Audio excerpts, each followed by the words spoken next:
আসসালামু আলাইকুম, সবাইকে স্বাগতম রিসান্স ফ্যামিলিতে। আজকে আমি দেখাবো Ramzan special bread pakora recipe.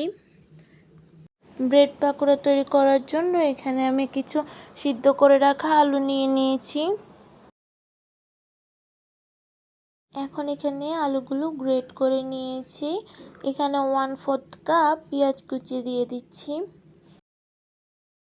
2 table চামচ কাঁচা মরিচ কুচি দিয়ে দিচ্ছি। এখানে আমি 1 চামচ মরিচ গুঁড়া, 1 চামচ চাট মশলা গুঁড়া, 1 চামচ জিরার গুঁড়া, 1/2 চামচ ধনিয়ার গুঁড়া এবং 1/2 চামচ গরম মশলা নিয়ে নিয়েছি। এখন এগুলো দিয়ে দিচ্ছি। স্বাদ মতো লবণ দিয়ে দিচ্ছি।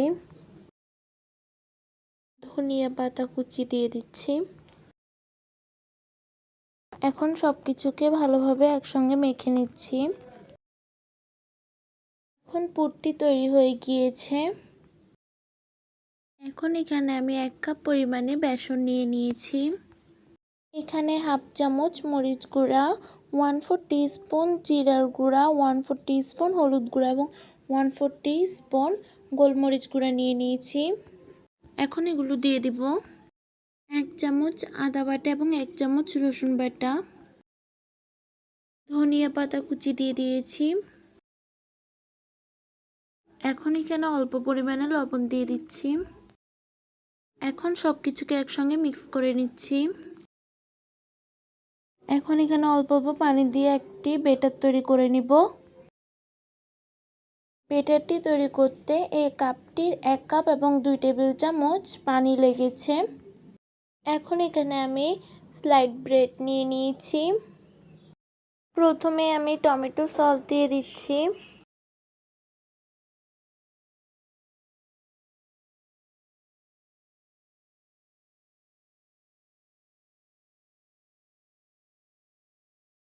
এখন তৈরি করে রাখা পুরটিকে এভাবে করে দিয়ে দিচ্ছি। এখন এই ব্রেডটিও দিয়ে দিচ্ছি উপরে। এখন এটিকে ট্রায়াঙ্গেল শেপে কেটে নিচ্ছি।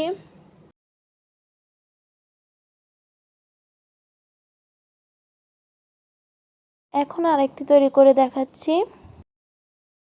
এভাবে ব্রেড পাকোড়া তৈরি করলে খেতে হয় দারুণ। এই কম সময়ে এই ব্রেড পাকোড়াটি তৈরি করে নিতে পারবেন। যারা যারা আমার ভিডিওগুলো দেখেন তারা দয়া করে পুরো ভিডিওটি দেখে লাইক কমেন্ট করে দিবেন।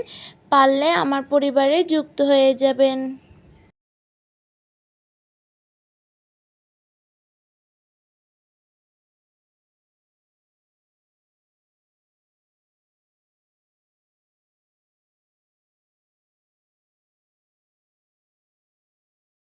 এখানে আমি সবগুলো তৈরি করে নিয়েছি।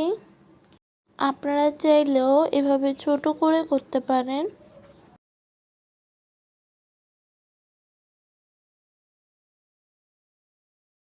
এখন আমি তৈরি করে রাখা এই ব্যাটারটির সঙ্গে 1 চিমটি বেকিং সোডা দিয়ে দিব তৈরি করার আগে।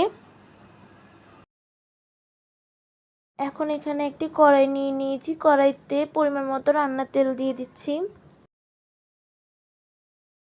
এখন তেলগুলো ভালোভাবে গরম হয়ে গিয়েছে। এখন ব্যাটারটির সঙ্গে এগুলোকে এভাবে করে কোট করে নিব। কোট করে আমি এখন তেলে দিয়ে দিচ্ছি। এভাবে করে সবগুলোকে কোট করে তেলে দিয়ে দিব।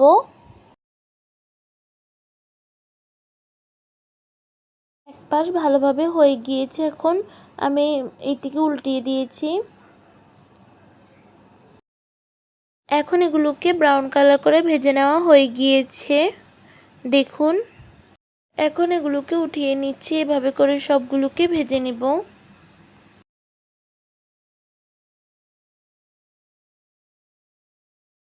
এখন তৈরি হয়ে গিয়েছে ব্রেড পাকোড়া রেসিপিটি। ভিডিওটি ভালো লাগলে আমার ইউটিউব চ্যানেলটি সাবস্ক্রাইব করে দিবেন এবং লাইক কমেন্ট শেয়ার করে পাশে থাকবেন। ফেসবুক পেজ থেকে যারা দেখছেন তারা লাইক কমেন্ট শেয়ার করে দিবেন। আসসালামু আলাইকুম।